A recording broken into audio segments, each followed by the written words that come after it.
जैसा कि आप जानते हो, पहले तो आप सबको शुभकामनाएं कि आज अंतर्राष्ट्रीय महिला दिवस है। ये कहा जाता है, वेदों में भी कहा जाता है कि जहाँ नारी की पूजा होती है वहीं देवता रमते खेलते, देवताओं का वास होता है। शिव और शक्ति की जब बात करते हैं तो मुख्यतः शक्ति और शिव का जोड़ा है, और जो हमारे परिवार से लेके स्कूल कॉलेज व्यवस्था सब कुछ ये शिव और शक्ति की देन है।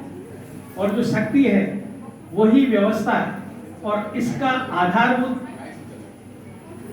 प्राचार्य प्रभाव व्यवस्था देने वाली वो नारी है, और हर पुरुष को जन्म देने वाली भी नारी है। तो नारी का महत्व ज्यादा है। अब ये अलग बात है कि मेरे पूर्व वक्ताओं ने बालिकाओं ने कुछ कहा कि साथ देश के लिए जला देते हैं। ये क्या कुरूपता है हमारे समाज में। हमारे समाज में उसके महत्व को समझ नहीं पा रहा, या जो स्कूल कॉलेज व्यवस्था परिवार या यूनिट छोटी से छोटी यूनिट वहां से ये मिस्टेक शुरू होती है। तो वो जो थिंकिंग और फीलिंग एक्शन है वो मिस्टेक हुआ है। तो सबसे पहले प्रत्येक परिवार में, घर में, साथी कर्मचारी में या व्यवस्था में जब आप महिलाओं का सम्मान करेंगे तो स्वतः वो व्यवस्था दिन प्रतिदिन बदल जाएगी। यही नारी का महत्व है। अगर आप नारी का महत्व देते हो तो स्वतः आपका मान सम्मान बढ़ता है आपका समाज में और व्यवस्था में। अब हम आते हैं हमारी बात पे। मैं Ramakrishna Paramhansa teacher training college से आया। दुनिया में हर आदमी सुखी जीना चाहता है। नई दुनिया, पुरानी दुनिया और तीसरी दुनिया, और एक चौथी दुनिया सुखी दुनिया। सुखी दुनिया में हम सब बैठे हैं। ये सुखी दुनिया के एग्जाम्पल है आपके सामने। तो उसके लिए सबसे पहले आपको नाउ योर सेल्फ, आप अपने आप को जाने। अब अपने आप को जानने का मतलब ये नहीं कि आप क्या हैं, अपने आप का आपका आर्थिक स्तर क्या है, आपकी एजुकेशन क्या है, आप किस क्षेत्र से बिलोंग करते हैं, आप किस क्षेत्र में रहते हैं, और उस क्षेत्र में आपका वर्क ऑफ वर्ल्ड क्या है, कार्य संसार क्या है, कृत्य क्या है, किस ओर आपको जाना है।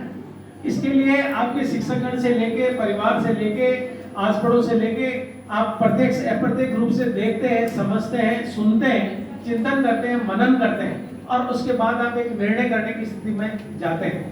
और जो निर्णय करने की स्थिति आती है उसमें जब आप अपने क्षेत्र में देखते हैं तो मेडिकल कॉलेज भी है, इंजीनियरिंग कॉलेज भी है, फार्मेसी कॉलेज भी है, नर्सिंग कॉलेज भी है, बीएड कॉलेज भी है।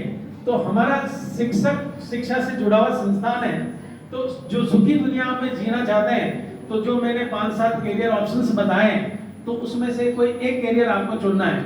अपनी योग्यता, क्षमता और प्रतिभा के अनुसार अगर आप शिक्षक बनना चाहते हैं, PRT, TGT, PGT, assistant professor, और उसके बाद प्रोफेसर और उसके रिलेटेड या लिंक प्रिंसिपल से लेके असिस्टेंट प्रोफेसर सारे हैं। तो अगर आप इस क्षेत्र में आना चाहते हैं तो सबसे पहले आपको या तो क्योंकि 12th पास हो, आप बीए के ग्रेजुएशन की ओर जा रहे हो, तो स्वतः स्वाभाविक है कि आप ग्रेजुएशन करने के बाद आपको करियर का ऑप्शन चुनने के लिए चिंतन करना पड़ेगा, सोचना पड़ेगा, समझना पड़ेगा।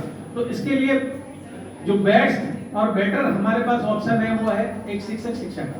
तो आप शिक्षक बन सकते हैं, और इसके लिए आपको झारखंड सरकार एक इंट्रेंस टेस्ट आयोजित करती है, उस इंट्रेंस टेस्ट को दीजिए।